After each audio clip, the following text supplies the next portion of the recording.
तो दोस्तों स्वागत है आपका मेरे चैनल में। इससे पहले कि हम वीडियो स्टार्ट करें आप फटाफट मेरे चैनल को सब्सक्राइब कर दीजिए। और अब शुरू करते हैं रामानुजन इन्फिनाइट सीरीज़ का ये वीडियो।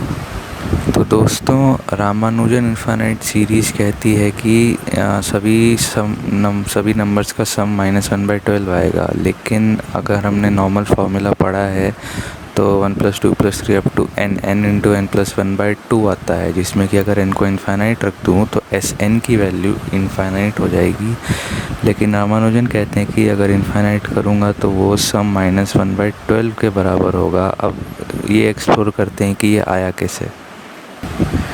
तो दोस्तों पहले एक सम अज्यूम करते हैं। S1 = 1 - 1 + 1 -1 + 1 और यही चलता जाएगा इन्फिनिटी तक।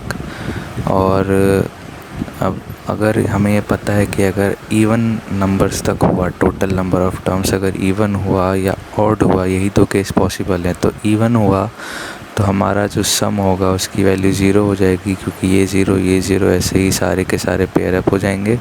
और अगर ऑड हुआ तो हमारे S1 की वैल्यू 1 हो जाएगी, क्योंकि ये रह जाएगा और इसको अगर पेयर अप कर दे तो ये 0 और ऐसे ही सारे के सारे 0 हो जाएंगे। तो अब S1 की वैल्यू एक केस में 0 और एक केस में S1 की वैल्यू 1 आ रही है। तो 2S1 अगर मैं इसको ऐड कर दूँ तो 2S1 की वैल्यू 1 है, यानी कि S1 की वैल्यू 1/2 आती है। तो ये एक हमारा एक केस है। और इसी तरीके से अगर हम S2 लिखें 1 - 2 इस तरीके से, तो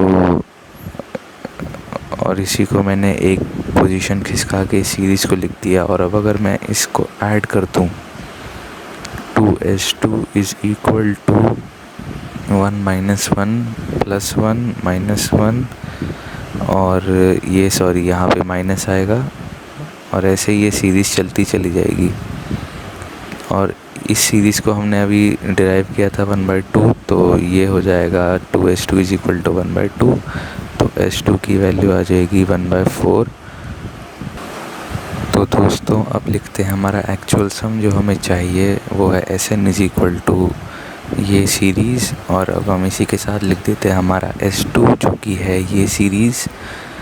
तो ये कुछ ऐसे हो जाएगा। और अब मैं क्या करूँगा कि Sn में से S2 को सब्ट्रैक्ट कर दूँगा, ताकि फिर ये हमारा जो सम है ये 0 हो गया, ये हो गया +4, फिर ये 0 हो गया और फिर ये हो गया +8 और ऐसे ही आगे चलता चला जाएगा।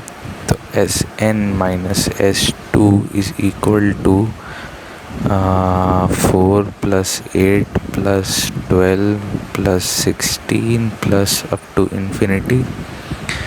और 4 कॉमन ले लिया मैंने, तो ये हो गया 1 + 2 + 3 + 4 और ऐसे ही इन्फिनिटी तक। ये सारे के सारे इन्फिनिटी तक चलते चले जाएंगे। और फिर ये हो गया Sn, Sn2 है।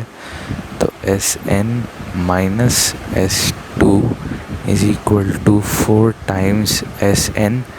तो अगर मैंने इसे इस साइड ले आऊँ तो 3Sn = -S2 हो जाएगा, -S2 हो जाएगा। और फिर Sn = -S2/3 हो जाएगा। और S2 हमने निकाला था, तो उस हिसाब से हमारा -1/12 आ जाएगा।